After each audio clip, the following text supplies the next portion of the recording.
PKU Talk, We Need to Talk bersama Rumah Sakit PKU Muhammadiyah Wonosobo. PKU Talk, We Need to Talk. Selamat datang di channel podcast Rumah Sakit PKU Muhammadiyah Wonosobo. Dan tentunya buat sahabat PKU mungkin baru pertama kali ketemu sama saya ya. Jadi biasanya kan sebelumnya ada host-host yang sudah pernah di podcast ini ya. Tapi sekarang barengan Nova Narada yang nantinya mungkin akan sering ketemu di podcast Rumah Sakit PKU Muhammadiyah Wonosobo. Dan tentunya kali ini saya nggak sendiri karena ada dokter yang sangat spesial, masih muda, keren, ganteng gitu ya. Namanya Dr. Tivano Pasari Aryan. Luar biasa, ini adalah dokter dari Rumah Sakit PKU Muhammadiyah Wonosobo, dokter umum. Dan langsung aja kita sapa dengan Dr. Tivano. Apa kabar dokter? Assalamualaikum. Waalaikumsalam warahmatullahi wabarakatuh. Alhamdulillah baik ya, Mas. Sehat ya dokter ya? Alhamdulillah sehat. Alhamdulillah baik ya. Iya. Baik. Tadi lagi ada pasien atau enggak dokter kira-kira? Ini baru mau jaga nanti. Baru mau jaga ya? Podcast langsung jaga. Jadi aman ya? Aman insya Allah. Oke, nggak mengganggu waktu. Nggak mengganggu. Dokter ya?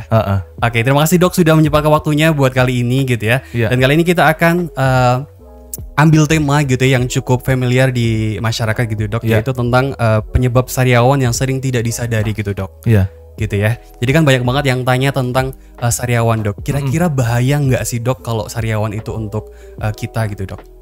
Sebetulnya sariawan itu nggak bahaya.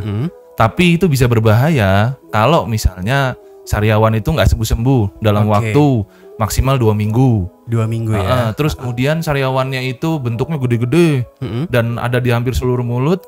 Akhirnya bisa nyebabin dia nggak mau makan. Terus kan kemudian sakit juga ya dok ya. Terus nggak bisa bicara. Ada yang sampai nggak bisa bicara. Gitu. Itu harus konsultasikan ke dokter. Langsung ke dokter yang menanganinya gitu ya dok ya. Boleh ke IGD, boleh kemana. Pokoknya rumah sakit atau klinik boleh. Atau ke puskesmas juga boleh. Artinya kalau bahaya kalau sampai ke sana. Sampai ke sana ya gitu ya. Tapi kalau belum ada tanda-tanda ke sana sih insya Allah selama ini kan kalau misalnya kita kan paling dalam waktu setahun pasti ada lah pernah sariawan.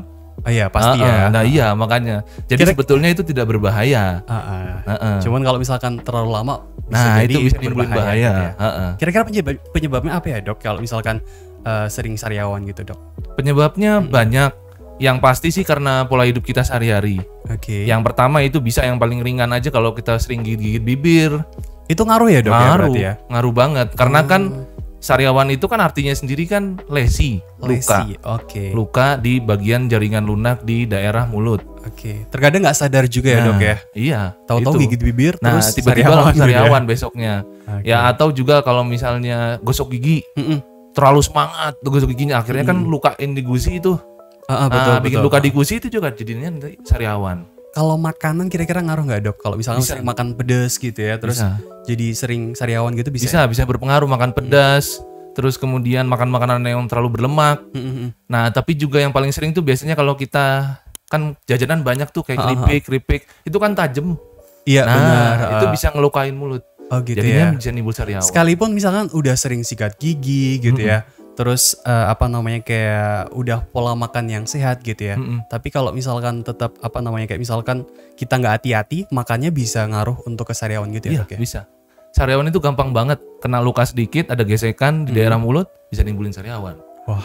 Apalagi kalau daya tahan tubuhnya jelek. Kebanyakan masyarakat kita kan nggak terlalu aware sama vitamin. Betul. Ya kan?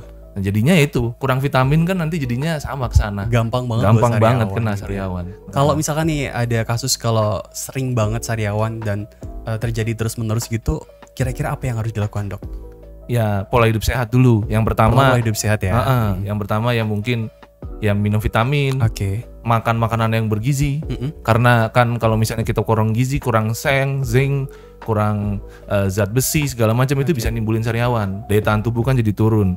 Akhirnya semua bisa masuk, termasuk bakteri, virus, segala macam itu bisa masuk ke dalam mulut. Kan mulut kita itu yang paling banyak bakteri dan virus. Betul. Sama jamur, gitu. Ngomong-ngomong bakteri nih dok ya, ini pas banget untuk pertanyaan selanjutnya itu, kira-kira bakteri apa sih yang menyebabkan buat sariawan tersendiri gitu dok? Ya jadi bakteri yang paling sering tuh sebetulnya itu lucu. Jadi itu dari asam lambung. Oh asam lambung. Dari asam lambung kita naik ke atas. Ada namanya Helicobacter pylori. Nah itu bisa nimbulin sariawan yang sering berulang. Oh gitu. Jadi gara-gara asam lambung meningkat, kita nggak makan teratur segala macam, itu bisa nimbulin sariawan. jarang makan juga bisa sariawan ya? Kan selain mungkin ada mah dan lain sebagainya gitu dok ya? Itu ada riwayat mah, jadinya kan bakterinya dari bawah itu naik ke atas. Karena asam lambung itu dia tekanannya bisa sampai ke tenggorokan. Oh gitu ya? Iya. Wow. Jadi bisa melukai sana segala macam. Bahaya nih dok, misalkan selain misalnya sariawan ya dok ya, terus diabain aja gitu, nanti ada penyebab lainnya nggak sih dok? Untuk bahaya ke misalkan ada penyakit lainnya yang juga ikutan gitu atau apa gitu dok? Nah jadi sariawan itu sebetulnya gejala penyerta kalau di penyakit lain.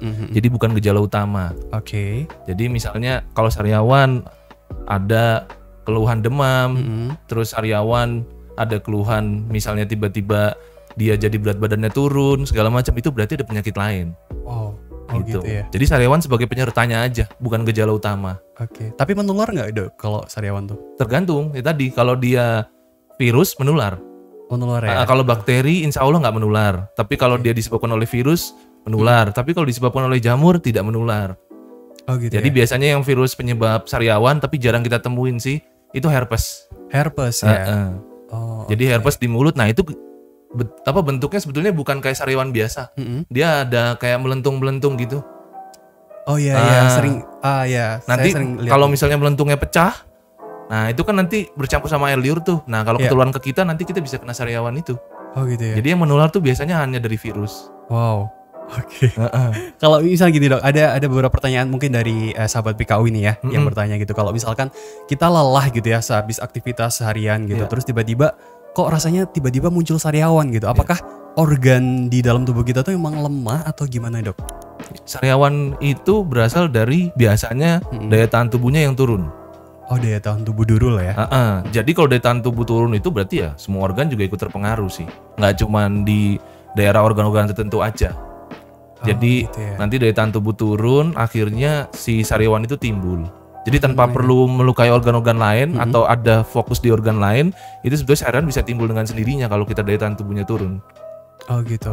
Wow, oke. Kalau misalkan nih ada bercak-bercak putih di lidah gitu ya, dok, itu menyebabkan sariawan gitu nggak ya, dok? Ya, sariawan itu kan salah satu ciri-cirinya kan tadi bercak putih, tapi dia di tengah bercak putihnya, terus di samping-sampingnya itu ada warna merah. Itu yang paling ringan. Kalau bentuknya kecil-kecil, tapi dia juga bisa besar bentuknya. Nah itu emang salah satu dari sariawan. Jadi bukan penyebab, tapi emang itu sariawan itu seperti itu bentuknya. Oh gitu ya. Emang itu ya sariawannya kayak gitu gitu dok ya.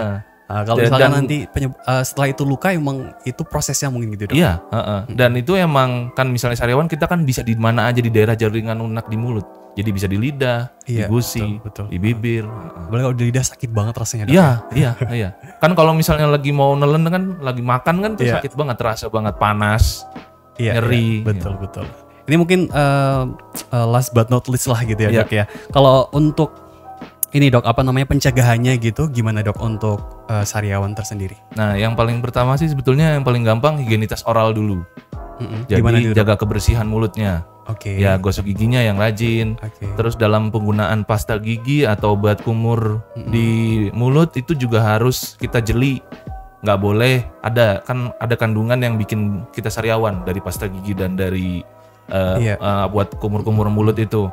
Ya kandungan sodium sulfat itu kita nggak boleh menggunakan. Kita boleh rajin gosok gigi tapi jangan ada unsur kandungan itu. Makanya itu bisa produknya harus sesuai. Gitu. Terus kemudian juga kebiasaan kita harus pola hidup sehat, makan makanan yang bergizi. Terus kemudian juga ya olahraga segala macam. Olahraga ya itu penting banget ya. Iya. Intinya jaga pola keseharian tubuhnya seperti apa gitu ya untuk. Pada intinya pola hidupnya harus sehat. Itu. Betul banget ya. Karena kan sariawan nggak kita sadari toh. Betul. Karena penyebab utamanya daya tahan tubuh. Itu intinya. Intinya semua penyakit mungkin mulai dari daya tahan tubuh ya dok ya. Luar biasa. Thank you banget Dr. Tivano. Ya, terima kasih. Ada mau closing statement mungkin barangkali dari Dr. Tivano gitu atas obrolan kita kali ini gitu. Ada yang mau disampaikan kepada sahabat PKU barangkali gitu ya. Yang kepingin ketemu Dr. Tivano juga bisa ya di RSPKU Muhammadiyah Wonosobo ya. Iya. Cuman jaganya nggak jelas ini. Jaganya nggak jelas ya. IGD. Jadinya jaganya tergantung nanti dari pembagiannya. Oh gitu ya. Oke ya udah. Gitu aja dokter. Iya. Thank you banget. Mungkin nanti kita bisa ngobrol-ngobrol lain di tema yang lain gitu dok ya. Untuk penyakit-penyakit lain gitu ya. Dan tentunya terima kasih banget untuk sahabat PKU yang sudah menyaksikan podcast di Rumah Sakit PKU Muhammadiyah Wonosobo, dan tentunya tadi kita sudah dapat konklusinya dok ya. Iya. Ternyata sariawan itu tidak berbahaya asalkan tidak terlalu lama gitu ya. Iya. Kalau terlalu lama berarti berbahaya dan harus segera ditangani ke dokter. Iya, harus periksa. Gitu ya. Dan jangan lupa buat pola hidup yang sehat gitu ya. Itu penting banget gitu ya. Jangan lupa olahraga, pola makan, dan juga pola tidur juga penting dok ya. Penting banget. Thank you banget Dr. Tivano. Sampai jumpa di video berikutnya gitu ya. Siap. Bareng Dr. Tivano ya. Siap. Thank you banget buat sahabat PKU yang sudah menyaksikan podcast kali ini. Jangan lupa buat like, komen, dan subscribe juga di Rumah Sakit PKU Muhammadiyah Wonosobo. Dan sampai jumpa di video berikutnya. Assalamualaikum warahmatullahi wabarakatuh. PKU Muhammadiyah Wonosobo, keramahan sebenarnya.